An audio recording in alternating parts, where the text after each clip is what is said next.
சாய்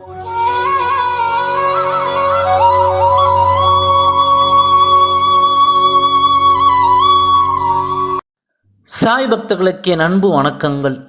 ஓம் சாய்ராம். என் அன்பு குழந்தையே, நம்பிக்கையோடும் பொறுமையோடும் இரு. பொறுமை என்பது காத்திருக்கும் திறன் அல்ல. நீ காத்திருக்கும் போதும் நல்ல அணுகுமுறையை வைத்திருக்கும் திறன். உனக்கு எந்த கெடுதலும் வராமல் இருக்க நான் உன்னை என் சமாதியில் இருந்து ஒவ்வொரு விஷயத்தையும் பார்த்து பார்த்து செய்து கொண்டிருக்கின்றேன். உன்னை எப்பொழுதும் சோதித்து கொண்டிருக்கிறேன். உன்னை எப்பொழுதும் சோதித்து கொண்டே இருக்கிறேன் என்று நீ வருத்தம் கொள்ளாதே. உன்னுடைய கெட்ட நேரத்தில்தான் நான் உன்னை சோதிக்கிறேன். அந்த சோதனையில்தான் என் குழந்தையை உனக்கானது எது என்று அல்லது உனக்காக யார் இருக்கிறார் என்று என்பதை அறிந்து கொள்ளும் நேரம். ஆகையால் சோதனை வந்து விட்டதே என்று வருத்தம் கொள்ளாதே.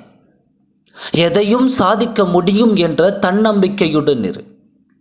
எப்பொழுதும் என் சாயப்பா என் பக்கம்தான் இருக்கிறார் என்று மனதில் நினைத்துக்கொள்.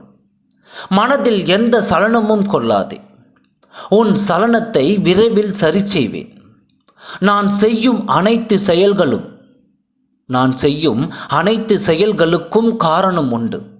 என் குழந்தையே, நான் காரணம் இல்லாமல் எதையும் செய்வதில்லை. உன்னுடைய எண்ணம்தான் உனக்கு முதல் பயமாகவும் முதல் எதிரியாகவும் இருக்கிறது. என்ன நடக்குமோ என்று நீ பயப்படுவது விட, எல்லாம் என் சாயப்பா பார்த்து கொள்வார் என்ற தைரியத்தோடு இருந்தால் எல்லாம் நல்லதாகவே நடக்கும். உனக்கு பிடித்த ஒன்று உன் கையை விட்டு தவறிக்கொண்டே இருக்கிறது என்று நீ வருத்தம் கொள்ளாதே. நான் உனக்கான நேரத்தை வகுத்து கொண்டு தான் இருக்கிறேன். விரைவில் வரப்போகிறது. கலங்காதே என் அன்பு குழந்தையே. இந்த நிலைமை கூடிய விரைவில் மாறப்போகிறது. உடனே கூட மாறிவிடும். இதுதான் மாறுவதற்கான சரியான நேரம் என்று உன்னை தேடி வந்துவிட்டது. இனி நீயே நினைக்காத அளவிற்கு உன் விதி மாறப்போகிறது. அதற்கு நான் பொறுப்பு. என் குழந்தையே, பொறுமையாக முன்னேறு.